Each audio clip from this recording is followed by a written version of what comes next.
Hey guys, what's up and welcome back to my channel. Today we're going to talk about something that I've seen people on the internet be angry about and then people who were just kind of whatever about it, but the majority of the tweets that I saw coming up about this particular topic, people were mad, people were sad, they were simply not happy about it. And I think it's an interesting topic to discuss because really it's a topic that's going to become more and more relevant as time goes on, and I already think it's very relevant now. But before we get into the topic at hand, I did want to thank today's sponsor, which is Vessi. Vessi makes 100% waterproof shoes out of a dual climate knit material named Dymatex. This material ensures that you remain cool in the summer and hot in the winter.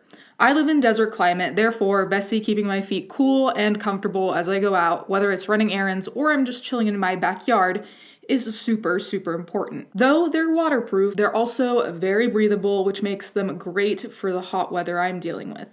Plus, they're easy to clean with water, and the weekend shoes even go in the washing machine. They're also sustainably made and use no animal byproducts.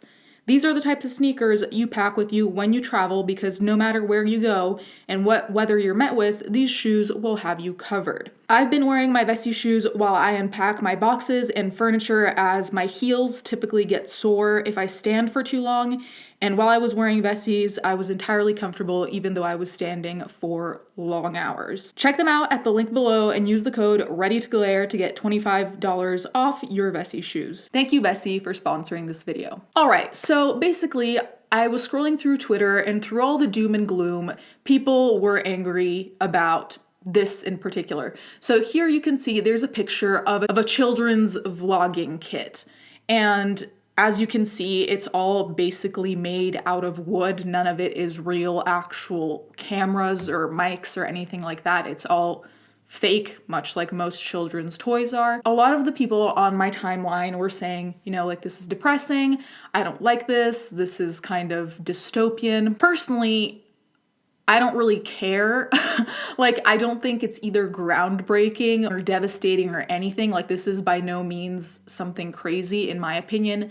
But for the sake of argument, I did want to cover both sides because I do think there are valid points on both sides of this argument. On the side of this could be a great thing and this could be potentially damaging. So let's get into it. Also, feel free to leave your take down below as to whether this is any different than anything we've had before. So on the pros side, or the side of why this isn't necessarily bad,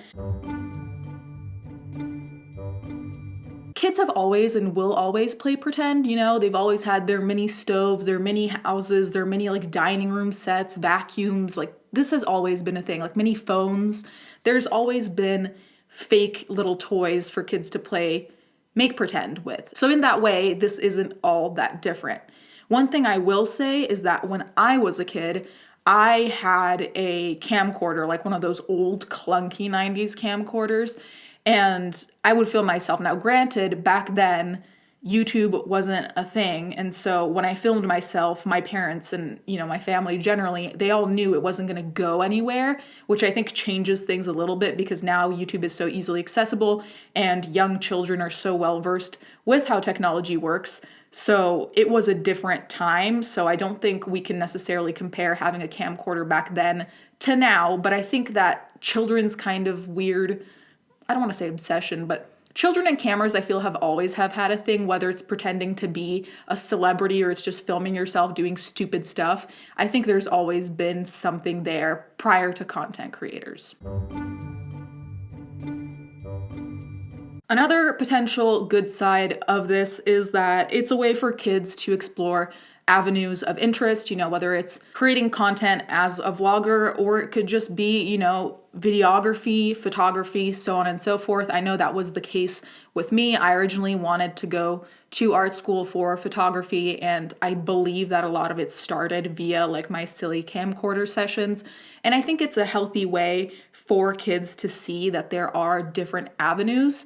And that's another pro, that kids can see that jobs aren't necessarily the typical kid jobs that they come up with, like being a doctor or a police officer or whatever it is. And, like whatever job a kid wants to do, that's their own prerogative. But I think it's also important to have some emphasis on more artistic jobs, because we all know how artistic jobs are treated. Even throughout college, I had teachers, kind of making fun of any artistic degree, especially my own degree, which is English degrees, being like, what are you going to do with that? So I think it's nice to have a positive aspect of the artist generally for once. Anyway, let's get into things that could potentially be an issue here. I think a potential issue, and this will be a case-by-case basis thing because obviously no kid is the same, but I think one issue could be with socializing because, again, it depends on the kid, because some kids might want to vlog with their friends with their little toy, and so that's a social behavior or whatever. I do think it can become isolating if a kid might decide to do what I'm doing now. Technically it's social because I'm uploading it, I interact with the comments, so this is a bit different. But if a kid is sitting in front of basically a wooden box and acting like, they're on TV or they're a celebrity, and they do that for too long, they might lose time where they might be socializing. But again, this comes down to the parents, and everything that's in this cons list comes down to how the parents manage their children and their children's social interaction and interaction with everything, really. So none of this is on the child. I think that's obvious, but just saying.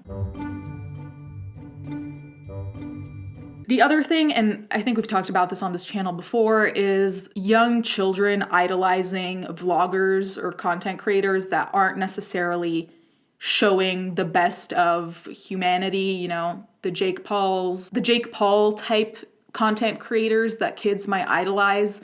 That can be damaging because, first of all, Jake Paul, I'm not going to add any qualifiers to that, but you guys know that's not necessarily who kids should be looking up to. And I think it can be dangerous if there's this idolizing of particular vloggers. Again, though, that comes down to parents monitoring what their kids are watching and deciding what's okay for them to watch or not. And a second point that's related to that is the kind of glorification of content creation or vlogging. Now, this goes for any job, really, but I think because now there's such a wave of children that want to be content creators of sorts, whether it's vloggers, YouTubers, whatever, I think it's important to maintain a kind of basis in reality, because I remember there was a poll taken not so long ago where a number of young kids were saying that they wanted to be YouTubers when they grew up, which there's nothing inherently wrong with that, but I do think that it can be alarming because there's this glorification of what it means to be a content creator, and then there's kind of the dismissal of the negative side of it all, where there's death threats, there's doxing, and I know that's kind of dark and you're not going to tell a 5-year-old that, but I do think it's important to maintain a kind of relationship with reality once the kid gets to the right age to introduce them to the fact that content creation, for example, isn't necessarily a stable job on YouTube and things like that. So I think that it's important, in my opinion, for kids to always have a backup, even if they want to be YouTubers or whatever the case may be. I think a backup is important with whatever job, to be honest, but especially jobs that don't really have contracts exactly, kind of like YouTube or Instagram, where you don't ever really know what could happen. Anyways, guys, you can let me know what you think in the comments down below. Thank you guys so much for watching. Thank you to my patrons as always, and I'll catch you guys next time.